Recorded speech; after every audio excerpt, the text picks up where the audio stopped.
This is Daily Armenia, ＳիվiլNeթ's daily news digest. Here's what you need to know today.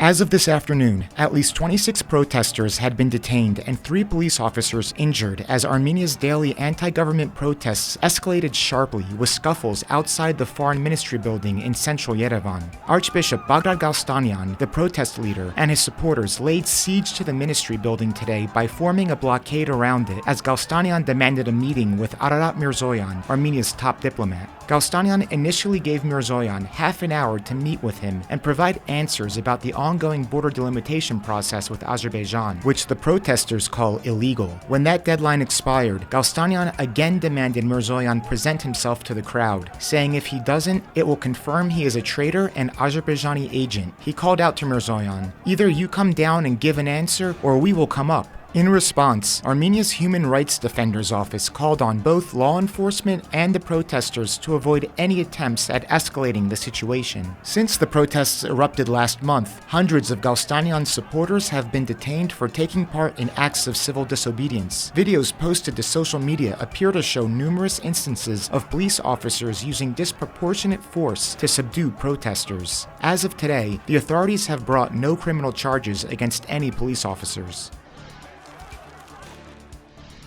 The Collective Security Treaty Organization, a Russian-led military bloc, has confirmed Armenia will not take part in today's meeting of its members' defense chiefs in Almaty, Kazakhstan. An alliance spokesman told Russia's TASS news agency today that while Armenia will not participate, the country will not block the passage of any resolutions, which require unanimity. Since the 2020 Nagorno-Karabakh war, Armenia has repeatedly stated its frustrations with the CSTO's inaction in light of Azerbaijan's attacks on Armenia, with Pashinyan saying earlier this year he had in effect frozen his country's membership. Last month, Pashinyan warned that if things continue as they are, resuming participation will become practically impossible, saying, "Our society asks why we continue to be a member state of the CSTO. Frankly, I do not have an answer to that question." In other Russia news, the spokesperson for Russia's foreign ministry yesterday declined to comment in detail on the anti-government protests rocking Yerevan, telling reporters, "In any case, we regard political processes in Armenia as the country's internal affair." Maria Zakharova added that Russia remains intent on maintaining and deepening its traditionally close relations with the people of Armenia.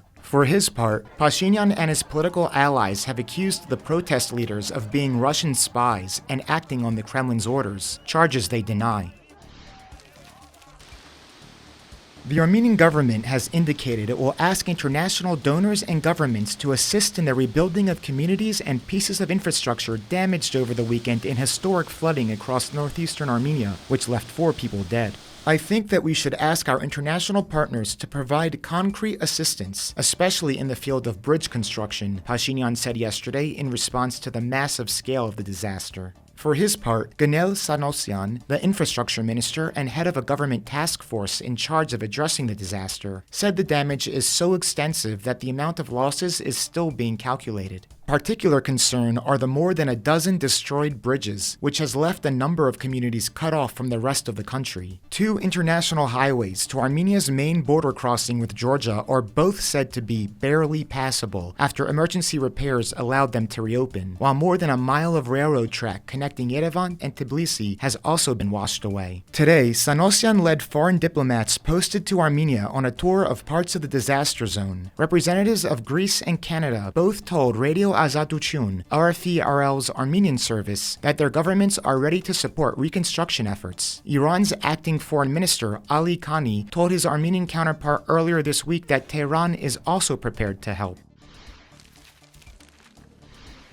Serzh Sargsyan, who served as Armenia's president from 2008 to 2018, was acquitted today of embezzlement charges, along with 2 co-defendants, bringing an end to a years-long criminal case that government critics decried as politically motivated. There was no immediate comment from Sargsyan on the matter. The government brought the case in 2019, shortly after Nikol Pashinyan was elected prime minister, ousting Sargsyan from power. It alleged the former president masterminded a scheme to embezzle more than $1 million from from a program set up by Armenia's Agriculture Ministry to subsidize diesel fuel prices for farmers. Charges were also brought against officials from the ministry, as well as Barsekh Beglarian, the owner of Flash, one of Armenia's largest petroleum importers and distributors. The Prosecutor General's office indicated today it plans to appeal.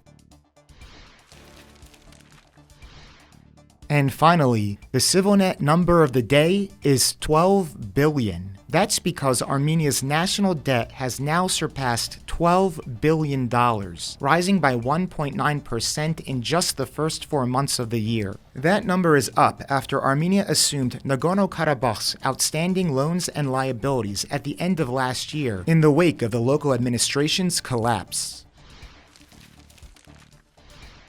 And as always, please follow CivilNet for the latest news and independent reporting from our contributors on the ground here in Armenia.